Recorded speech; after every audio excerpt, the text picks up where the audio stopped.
Menang atas Bahrain dan Cina dalam 2 pertandingan terdekat adalah harga mati bagi Indonesia jika masih ingin lolos ke Piala Dunia 2026. Semua rekan sahabat Rai Soccer TV, tetap bersama Bung Yes dan jangan lupa like, comment, share, and subscribe.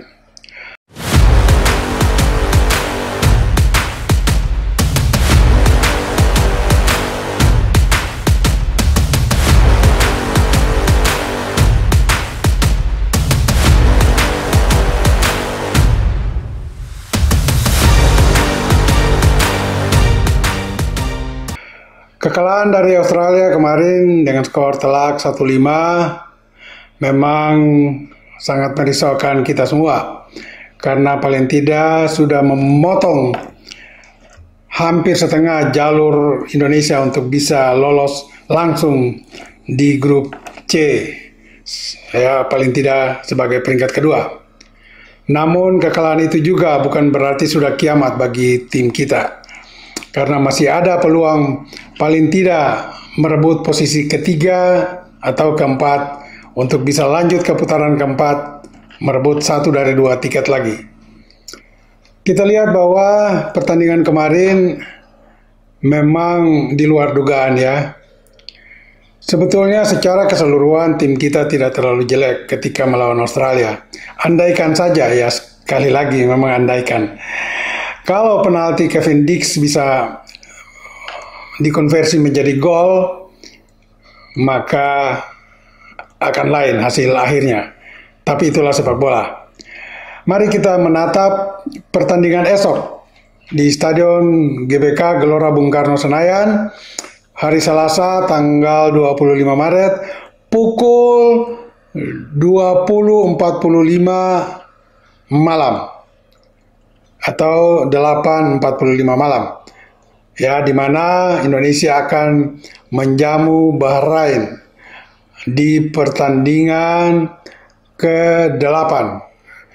Kita tahu bahwa di pertemuan pertama di kandang Bahrain kita nyaris menang, tapi akhirnya berakhir dengan skor 2-2. Pertandingan esok ini harus kita menangkan, ya. Kita menangkan atau kita memenangi pertandingan tersebut, karena dengan tambahan 3 poin dan bahkan kemudian akan menjamu Cina di tempat yang sama pada tanggal 5 Juni juga harus kita menang, karena kalau dengan 2 kemenangan itu kita paling buruk ada di posisi keempat.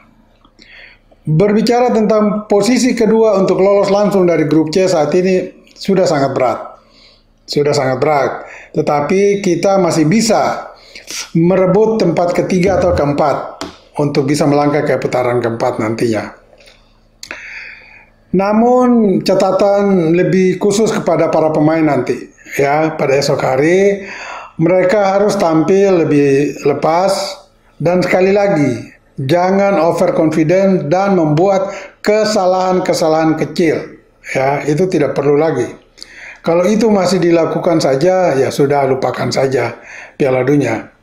Karena memang kualitas pemain kita memang tidak seperti yang diharapkan, ya. Nah, kemarin melawan Australia ada beberapa koreksi yang perlu diperhatikan dan diperbaiki untuk pertandingan melawan Bahrain. Mari kita lihat dari formasi tim. Sejak awal Kluivert menurunkan formasi yang sebetulnya tidak terlalu jelek, walaupun ada sedikit kekurangan lah di lini tengah, di mana Kluivert mengutamakan Nathan Chuaon, ya. Padahal sebetulnya di sana posisi Nathan itu harus diisi oleh Ivar Jenner, pemain yang selama periode Sintayong selalu mendapat tempat utama kecuali terkena kartu merah sekali sehingga diabsen. Tapi ketika dia tidak tersangkut masalah, dia selalu menjadi salah satu pemain utama di lini tengah. Namun oleh Kluivert, Ivar dicadangkan dan memainkan Nathan Chuaon. Esok kita berharap Ivar Jenner sudah kembali ke posisi lini tengah. Berarti di sana dengan formasi 4-3-3 akan ada di lini tengah Ivar Jenner, Tom Haaien, dan Calvin Verdong. Nah, di belakang tetap menggunakan formasi 4, tetapi dengan cederanya Miss Hilgers dan juga Sandy Walsh, maka siapa yang akan mendampingi Jay Itzes di center back? Kemarin kita lihat Miss Hilgers yang dipercaya mendampingi Jay Itzes. Sebetulnya Hilgers juga tidak terlalu jelek ya, tidak terlalu jelek. Dia bisa mengoptimalkan kemampuan dia, kualitas dia untuk bermain tenang di lini belakang. Bahwa ada satu kesalahan yang dilakukan sehingga terjadi gol kedua lewat counter attack ya, itulah sepak bola. Nah sekarang kita lihat siapa yang lebih pantas di jantung pertahanan. Ada beberapa pilihan, tapi menurut saya paling cocok kemungkinan Jordi Amat. Ya, Jordi Amat. Selain Jordi Amat, ada juga mungkin Rizky Ridho atau juga Justin Hubner. Tetapi yang terakhir ini memang sudah kembali dari akumulasi 2 kartu kuning dan sudah bisa bermain bersama dengan penyerang sayap Ragnar Oratmangun. Hanya Justin ini, kalau kita lihat dari 3 pemain yang bisa mendampingi Jay Itzes, Justin Hubner, kemudian juga Jordi Amat dan Rizky Ridho, Justin lebih sering melakukan kesalahan-kesalahan yang tidak perlu dan dia lebih emosional. Ini berbahaya kalau dia ditempatkan sebagai pemain belakang, apalagi di jantung pertahanan, karena sekali dia melakukan kesalahan selesai, bisa dia kena kartu merah atau juga kita dihukum penalti. Nah, Rizky Ridho juga sebetulnya tidak terlalu jelek kalau dia bermain di center back, karena itulah posisi aslinya sebelum ini ya. Namun secara pengalaman dan secara tensi permainan pertandingan nanti mungkin Rizky bisa dicadangkan. Dan prioritas ada di Jordi Amat yang lebih pengalaman. Hanya Jordi juga jangan sampai terlalu sering meninggalkan posnya. Dan itu yang pernah dilakukan ya, sehingga pertahanan kita menjadi lemah. Rizky juga bisa dicadangkan di bek kanan. Kemarin kita lihat waktu lawan Australia, dia masuk di babak kedua ketika Sandy Walsh mengalami cedera, maka Rizky Ridho yang masuk mengisi bek kanan. Rizky tidak terlalu jelek ketika tampil kemarin, sehingga dia akan bersaing ketat dengan Jordi Amat untuk bisa mendampingi Jay Itzes di center back. Ya. Kemudian di bek kanan sudah pasti Kevin Dix dan di bek kiri Dean James. Sekarang berbicara tentang lini depan. 3 penyerang harus mengisi lini depan. Nah, stok yang ada yang akan saling bersaing ketat di sana ada 4 pemain, ya, 4 pemain. Nah, siapa yang akan gugur?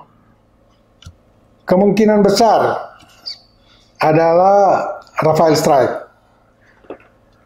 Karena di sayap kiri yang kemarin Indonesia melawan Australia, Rafael bermain sebagai sayap kiri, dia akan tergeser oleh Ragnar Oratmangun yang memang aslinya di sayap kiri dan dia memang sangat dinamis dan memiliki kecepatan dan visi bermain bola dari sayap lebih baik daripada Rafael Struijk. Nah, di kanan tetap masih ada Marcelino. Marcelino ini dalam pertandingan melawan Australia memang tidak terlalu memperlihatkan ketajaman dan aksi individunya. Kalau dia tidak dalam kondisi yang terbaik pada hari Selasa esok, sangat mungkin dia akan tergeser oleh Rafael Struijk. Karena apapun, kita lihat bahwa Rafael Struijk membuka peluang untuk kita mencetak gol lewat titik penalti di menit ke-7 ketika dia masuk menggiring bola ke kotak penalti Australia dan ditebas sehingga mendapat penalti. Nah, jadi Marcelino harus dalam kondisi yang puncak dan harus dalam performa terbaik untuk bertanding besok. Kalau tidak, dia akan digeser oleh Rafael Struijk. Nah, bagaimana di tengah? Di tengah pasti oleh Romeni. Nah, saya perlu sedikit memperdalam ketiga penyerang nanti. Ya, katakan Ragnar Oratmangun di sayap kiri, oleh Romeni di penyerang tengah, kemudian Marcelino Ferdinand di sayap kanan. Ketiga pemain ini harus menyadari betul tugas dan fungsi mereka di posisi-posisi mereka. Saya berharap baik di kiri Ragnar maupun di kanan Marcelino atau Rafael, harus sedikit lebih banyak lagi bermain secara individu dan asli sebagai pemain sayap. Mereka harus bisa menggiring bola masuk sampai ke kotak penalti lawan. Karena di sana ada beberapa keuntungan yang bisa dipetik dari aksi tersebut. Misalnya saja ketika mereka dengan kecepatan speed yang baik, dengan menggiring bola yang baik, masuk kotak penalti, bukan tidak mungkin lawan akan membuat kesalahan dengan menjatuhkan mereka. Dan itu akan kita mendapat penalti. Dan setelah itu pun belum selesai. Mereka bisa melepaskan umpan yang matang kepada siapapun pemain di kotak penalti, terutama oleh Romeni atau lini tengah, ada Tom Haye, Ivar Jenner atau Calvin Verdong, atau juga Marcelino Ferdinand yang masuk ke kotak penalti. Karena finishingnya dari giringan di sayap ini bisa melepaskan umpan yang matang untuk diselesaikan oleh pemain lain. Nah, oleh Romeni kemarin, kembali saya harus angkat jempol, berikan apresiasi kepada dia dengan gol tunggalnya. Dia memperlihatkan kematangan sebagai seorang penyerang. Umpan yang diperoleh dari Tom Haye itu sangat sulit. Tetapi dia bisa mengolahnya dengan baik untuk menghasilkan gol. Dan ini luar biasa bagi Ole Romeni. Saya berharap pertandingan besok dia akan minimal tampil seperti melawan Australia atau lebih baik lagi. Sehingga bukan tidak mungkin dia akan kembali mencetak gol bagi kita. Nah, itu catatan bagi 3 penyerang di depan. Ragnar di kiri, Ole Romeni di ujung tombak, dan di sayap kanan ada Marcelino Ferdinand. Dan kita lihat bahwa kalau Indonesia bisa meraih 3 poin penuh, maka peluang untuk menuju Piala Dunia masih ada. Paling tidak ketika melawan Cina juga di tempat yang sama pada tanggal 5 Juni kita merebut 3 poin. Karena dengan 6 poin tambahan, 3 dari Bahrain dan 3 dari Cina, kita ada di posisi mungkin ketiga atau keempat dengan nilai 12. Kalau melawan Jepang itu hanya kita butuh keajaiban untuk bisa meraih poin baik 1 atau 3. Kalau 3 poin pun kita akan memperoleh poin 15. Kalau itu yang terjadi, sangat mungkin kita ada di posisi kedua. Tapi kalau tidak, kita paling jelek ada di posisi keempat. Tapi sekali lagi dengan catatan mengalahkan Bahrain dan Cina. Ya. Dan tentu saja pada esok sekitar 70.000 penonton di Stadion Gelora Bung Karno Senayan akan memberikan dukungan penuh. Namun kita berharap juga jangan sampai ada tindakan anarkis dari penonton kita sehingga bisa merugikan tim kita. Kalau itu terjadi, maka kekalahan bukan secara tenis tapi secara non-tenis. Bagi semua rekan sahabat Rai Soccer TV, ingat bola itu bulat. Giring terus.